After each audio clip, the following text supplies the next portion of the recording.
मित्रांनो, लग्नाची बेडी या मालिकेच्या आजच्या भागामध्ये पिंकी आता त्या पालखीतून खाली उतरते तेव्हा घरातील सर्वजण तिच्याकडे आता पाहत राहतात. ता तिच्या अतरंगी स्टाईलने सर्वांसमोर येते.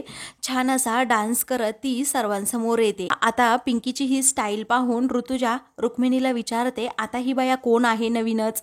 मग आता पिंकी म्हणते, सगळं काही सांगणार मी. रुक्मिणी म्हणते, आता ही आपल्या समोर आली आहे ना, मी आत्ताच पाहिलंय तिला, मला माहित नाही काही. तर पिंकी आता घरातील सगळ्यांकडे पाहतच राहते. काही वेळानंतर आता पिंकी ही सिंधूला भेटायला येते. त्यावेळी गोदा म्हणते, बरं झालं पिंकी तू आलीस, आणि सिंधूचं काम होतं म्हटल्यावर आलीच आली.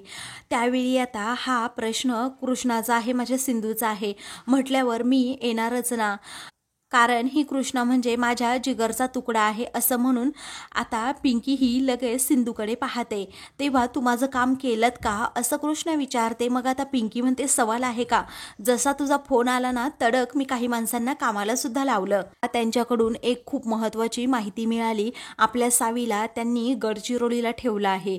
त्यावेळी हे ऐकताच कृष्णाला धक्का बसतो. मग आता गोदा विचारते, त्या माजुरडीने आपल्या सावीला एवढ्या लांब का ठेवलं असेल? पिंकी म्हणते, काय माहीत, पण आपल्याकडे अजिबात विचार करायला वेळ नाहीये. ती आता गोदा आणि सिंधूला जायला सांगते. मग आता गोदा आणि सिंधू या दोघीही म्हणतात, पण रत्नपारखींच्या घरी तो पोलीस म्हणजे राघव लगेच विचारपूस करेन की कृष्णा कुठे आहे, मग काय करायचं? गोदा म्हणते, ती सुंदरी आहे ना म्हणजे मधू, ती सुद्धा सारखी सारखी विचारत राहीन, ती सुद्धा शोध घेण्याचा माझा प्रयत्न करेल की कृष्णा कुठे गेली आहे. त्यावेळी आता पिंकी म्हणते, त्याची काळजीच करू नका तुम्ही, कारण मी आहे ना, मी सगळं काही अगदी व्यवस्थित हँडल करते. मी त्या दोघांना अजिबात थिंकिंग करायला वेळच देणार नाही. असं म्हणून मी तुम्ही येतपर्यंत सावीला घेऊन ॲडजस्ट सगळं काही रत्नपारखींच्या करते असं म्हणून पिंकी त्या दोघींना पुन्हा जायला सांगते. आता त्या दोघीही पिंकीची गळाभेट घेऊन तेथून जायला निघतात.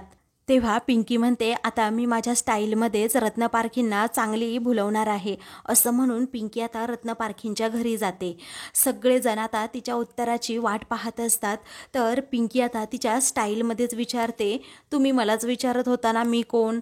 तर आता प्रत्येकाच्या प्रश्नाचं उत्तर द्यायला मी बांधील आहे म्हटल्यावर देणारच. त्यावेळी I myself Pinky Yuvraj Dhonde Patil, आडगावची सरपंच फ्रॉम सातारा असं म्हणून पिंकी आता तिचं सगळं इंट्रोडक्शन देते. आता रुक्मिणी लगेच तोंड वाकडं करते.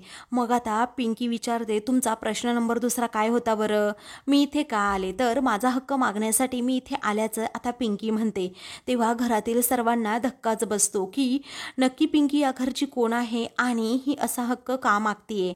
त्यावेळी आता मधू पटकन पुढे येते आणि कोणता अधिकार कोणता हक्क असं विचारू लागते. मग आता पिंकी बरोबर तिला घोळवत म्हणते की त्याचं काय आहे ना, त्याचं काय आहे ना, अशी खूप लॉंग स्टोरी आहे. मग आता थोडक्यात सांग असं धावतच रुक्मिणी पुढे येते आणि पिंकीला विचारते. त्यावेळी रेश्मा विचारते, आता त्या कृष्णाने नक्की काय केलंय? मग आता पिंकी म्हणते, कृष्णा आहे ना, आम्ही दोघीही अगदी घट्ट मैत्रिणी होतो, अगदी जीवाभावाच्या. ऋतुजा विचारते, मग काय झालं? जीवाभावाच्या मैत्रिणी होत्या, मग आता नाही आहात ना? अगोदर मैत्रिणी होत्या, मग आता तुम्ही भांडलात का असं रेश्मा पुन्हा विचारते.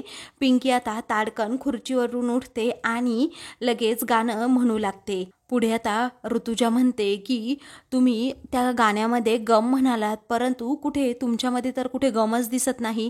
पिंकी म्हणते, पाठीकडे पहा. ऋतुजा पाठीकडे पाहू लागते. तर पिंकी म्हणते, अहो खंजीर खूप असला माझ्या पाठीत तिने. मग आता कृष्णाने असं काय केलं रेश्मा विचारत असते. त्यावेळी पिंकी म्हणते, कृष्णा ही पळून गेली आहे. तेव्हा हे ऐकताच घरातील सर्वांना मोठा धक्का बसतो. त्यावेळी पुन्हा रेश्मा विचारू लागते, नक्की ती कुठे पळून गेली? मग आता पिंकी म्हणते, ती माझ्या धनींना घेऊन पळून गेली असं म्हणून पिंकी आता लगेच राघवच्या पायाजवळ जाऊन पडते. मग आता या दोघी मैत्रिणींना एक नंबरच्या नाटकी आहेत, एकसारख्या आहेत असं आता रुक्मिणी रागातच म्हणते आणि पिंकीला म्हणते की लहान मुलासारखी इथे काय रडत बसली आहेस? जा आडगावच्या त्या पोलीस स्टेशनमध्ये जा आणि तेथे जाऊन कंप्लेंट कर. मग आता पिंकी म्हणते, मी इथे तर कंप्लेंटच करायला आली आहे. ओ नजरेले भाऊजी असं म्हणून ती राघवकडे पाहते आणि तुम्ही पोलीस आहात ना, मग माझी कंप्लेंट लिहून घ्या असं म्हणते. तू विचारते, म्हणजे तुम्हाला न्याय हवा आहे का? मग आता पिंकी म्हणते, हो तेच मला हवं आहे. मी तुम्हाला आत्ताच सांगते, मला पती के बदले पतीच हवाय. कारण येत्या 7 दिवसात तुमचं लग्न होणार आहे ना, असं मला कृष्णा म्हणाली होती. त्यावेळी सर्वांना आश्चर्य वाटतं की कृष्णाने एवढं काही तिच्याबरोबर शेअर केलं. तेव्हा मधू आता रागातच म्हणते, काय ग, तू डोक्यावर पडली आहेस का? तू पती के बदले पती म्हणजे पती मागते का, असं म्हणून ती पिंकीवर खूप जोरात ओरडते. तू डोक्यावर पडलीस का, असं रागातच ती विचारत असते. तेव्हा पिंकी म्हणते, मी कशी डोक्यावर पडेन? पण त्या कृष्णाने माझा पती पळवला, तिचा होणारा हजबंड मी पळवणार नाही का? आणि असं केलं तरच सेम टू सेम होईल, असं म्हणून ती सर्वांना आता खोटं नाटं सांगून धक्काच देते. त्यावेळी मधू म्हणते, हे शक्य नाहीये, तोंडाला येईल ते बोलू नकोस तू नक्की कोण आहेस, असं रागातच आता पिंकी विचारू लागते. राघवला विचारते की न झालेले भाऊजी ही नक्की कोण आहे? वकीलपत्र म्हणून हिला इथे तुम्ही ठेवलं की काय? मी मगापासून पाहते, एकदम लग्नाची बायको असल्यासारखं तू हक्क दाखवतीये आणि न झालेले भाऊजी तर काहीच बोलत नाही. हो, आता माझ्या लक्षात आलं की न झालेल्या भाऊजींबरोबर तू तुझी लाईन क्लिअर करते की काय, असं म्हणून ती मधूला टोमणा मारते. त्यावेळी आता रागातच मधू पिंकीवर हात उचलणार असते, तर आता पिंकी तोच हात पकडते. तेव्हा आता मधूचा हात चांगलाच ती पिरगाळते आणि म्हणते, या पिंकीशी अजिबात पंगा घ्यायचं नाही, कारण पंगा घेतला तर ज्याचं पिंकीशी वाकडं त्याची म्हसनात लाकडं, असा ती तिचा नेहमीचा डायलॉग म्हणते. आणि अजून एक फुकटचा सल्ला तुला मी देते, जी वस्तू किंवा माणूस आपला नाही ना, त्यावर उगीच रुमाल टाकून ठेवू नये. तेव्हा मधू आता मोठ्या तोऱ्यातच विचारते, हो असं आहे का, मग तू काय करत होतीस ग? त्यावेळी आता तिचा हात वाकडा करत चांगली मधूला धडा शिकवत ती म्हणते, मी काय करत होते सांगते ना आता तुला. तेव्हा आता मधूचा हात पुन्हा एकदा पिरगळला म्हणून सर्वजण आश्चर्याने पिंकीकडे पाहतात. आता मधूला खूपच त्रास होऊ लागतो. त्यावेळी राघव पुढे येतो आणि म्हणतो, 1 मिनिट सोडा तिला तुम्ही. राघव आता मधूला तिच्यापासून सोडवते. तुम्ही हे नाटक अगोदर बंद करा, जर कुणाच्या सांगण्यावरून करत असाल तर, आणि कृष्ण कुठे आहे हे अगोदर सांगा, तो पिंकीला विचारतो. त्यावेळी पिंकी म्हणते, न झालेले भाऊजी तुम्ही असं का करताय अहो? माझ्या जिगरचा तुकडा, माझा युवराज तुमची मिसेस घेऊन पळाली म्हणून तर तुमच्याकडे तक्रार करण्यासाठी मी इथे आले आहे. हा राघव म्हणतो, हे पहा, कृष्णाने जिथून तुमच्या नवऱ्याला पळवून नेला आहे ना, त्या पोलीस स्टेशनमध्ये जा आणि रीतसर कंप्लेंट करा. असं म्हटल्याबरोबरच पिंकी आता त्याचे गालगुच्चेच धरते आणि म्हणते, सो स्वीट. राघव म्हणतो, जरा धीर्याने घ्या. मग आता पिंकी बाजूला होते. राघवला म्हणते की 7 दिवसांच्या आत जर माझा नवरा इथे कृष्णा घेऊन आली नाही तर 7 दिवसानंतर म्हणजे 8व्या दिवशी मी तुमच्याबरोबर मॅरेज सेरेमॉनी करणार. आता हे ऐकल्यानंतर सर्वांच्या पायाखालची जमीनच सरकते. तर मधुपार रडकुंडीला येते. तिला काय बोलावं हे सुचत नाही. मग आता ती तिच्या साथीदारांना म्हणते की माझं लगेज आहे ना, ते तुम्ही आतमध्ये रूममध्ये घेऊन जा. त्यावेळी आता राघव आश्चर्याने पिंकीकडे पाहू लागतो. मग आता रुक्मिणी म्हणते, 7 दिवसानंतरचं 7 दिवसानंतर पाहू काय करायचं ते. 8व्या दिवशी म्हणली आहे ना, मग 8व्या दिवशी डायरेक्ट इकडे ये तू. हे बघ, तुझं लगेज वगैरे जे असेल ना, ते तू तिकडेच घेऊन जा. 8व्या दिवशी डायरेक्ट इकडे ये, तोपर्यंत कृष्णा येईल. मग आता पिंकी म्हणते, नाही मी इथून कुठेही हलणार नाही, माझ्या होणाऱ्या यमाईल. तेव्हा आता हे नक्की काय असतं, असं रुक्मिणी विचारते. तेव्हा रेश्मा म्हणते, मदर इन लॉ, होणाऱ्या मदर इन लॉ यांच्या तुम्ही. मग आता रुक्मिणी म्हणते, सासूबाई असं कधीच होणार नाही, असं म्हणून रुक्मिणी आता पिंकीला तेथून जायला सांगत असते. पुढे आता पिंकी रुक्मिणीला धक्का देत म्हणते, जर न झालेल्या भाऊजींनी कृष्णाला आणि माझ्या धनींना शोधून काढलं नाही तर असं म्हणजे असंच होणार. त्यापुढे ती म्हणू लागते की घरी आलेल्या पाहुण्यांना पाणी वगैरे विचारायची काही पद्धत आहे की नाही. तेव्हा आता पाणी द्या हिला, असं रुक्मिणी म्हणते. मग आता पिंकी पुन्हा विचारते की माझी रूम कुठे आहे. आता रागातच रुक्मिणी विचारते, रूम कशाला हवी आहे तुला? पिंकी ही राघवकडे जाते आणि म्हणते, न झालेले भाऊजी, अहो आपण एकत्र रूममध्ये कसं राहू शकतो सांगा बरं तुम्ही. मग मला वेगळी रूम हवीच ना, तुम्ही सांगा बरं मला रूम कुठे आहे नक्की. तेव्हा कुणी काहीही बोलत नाही. सगळेजण पिंकीकडे रागातच पाहत असतात.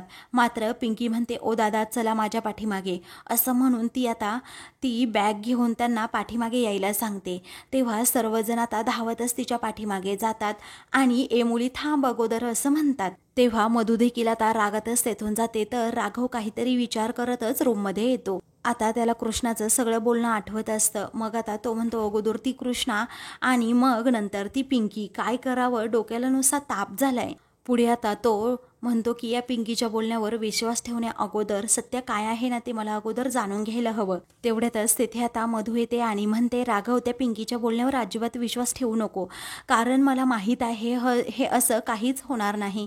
तेव्हा राघव म्हणतो हो तुझं बरोबर आहे, असं काही नसेल, पण मी जाधवांना सांगतो सगळी चौकशी करायला. मग आता ती म्हणते चुकूनही ही गोष्ट तू दुसऱ्यांना कोणाला सांगू नकोस, कारण मीडियाला जर समजलं तर खूप मोठा इश्यू होईल. पुढे आता राघव म्हणतो हे बघ मधू, अजून एक गोष्ट आहे की कृष्णाने रुक्मिणी काकूने दिलेलं जे चॅलेंज होतं ते स्वीकारलं होतं आणि जेन्युअनली ती प्रयत्न करत होती की रेश्मा आणि ऋषभचं नातं हे चांगलं व्हावं यासाठी. अचानक ती घर सोडून गेली, याचा अर्थ काय म्हणायचं? मग आता मधू म्हणते याचा अर्थ असाच आहे कृष्णाने ते चॅलेंज ॲक्सेप्ट केलं खरं, परंतु तिला ते चॅलेंज झेपलंच नाही आणि ते ती पूर्ण करू शकणार नाही हे तिला माहीत होतं, म्हणूनच ती तिकडे गेली. त्यावेळी राघव म्हणतो असं काही नाही आहे, कृष्णा खूप पॅशनेट आहे, मला असं वाटतंय, आणि ती असा धोका कधीच करणार नाही, पळून जाणाऱ्यातली ती नाही आहे. मग आता मधू म्हणते असं असू शकते रे राघव, अरे लग्न, स्वप्न, संसार ही तिची स्वप्न नाहीच मुळात. राघव म्हणतो असं कसं म्हणू शकतेस तू मधू? अगं जर असं काही नव्हतं तर मग तिने लग्नाला होकार दिलाच कसा असता? मधू म्हणते एक सांगू का राघव तुला, अरे तुझं लग्न झालेलं आहे आणि तू 2 मुलांचा बाप सुद्धा आहेस, मग लग्न झालेल्या त्याचबरोबर मुलं असलेल्या मुलाशी कोण लग्न करणार मला सांग बरं? म्हणूनच कृष्णा पळून गेली असेल. तेव्हा ती म्हणते माझ्याकडे एक सोल्युशन आहे शकुंतला आजी.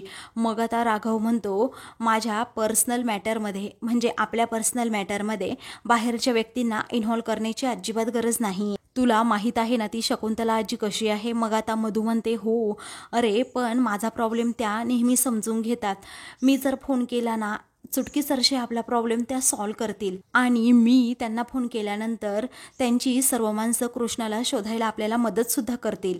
त्यावेळी आता राघव तिच्याकडे पाहतच राहतो. मित्रांनो, पुढील भागामध्ये मधू शकुंतलाला व्हिडिओ कॉल करते आणि पिंकीकडे तो फोन देते. त्यावेळी आता शकुंतला म्हणते रत्न पार्किंगच्या घरून चंबूगव्हाळ उचलायचं आणि निघून जायचं. पिंकी आता म्हणते मी आडगावची माजी सरपंच आणि आत्ताची आमदार पिंकी युवराज धोंडे पाटील. तेव्हा शकुंतला खूपच घाबरते आणि म्हणते पिंकी मॅडम तुम्ही, असं म्हणून आता शकुंतलाची बोलती बंद होते. त्यावेळी आता पिंकी तुम्ही आमदार आहात का असं मधू विचारते आणि खूपच घाबरते. अशाच मालिकेंचे पुढील भाग पाहण्यासाठी चॅनलला सबस्क्राईब करा.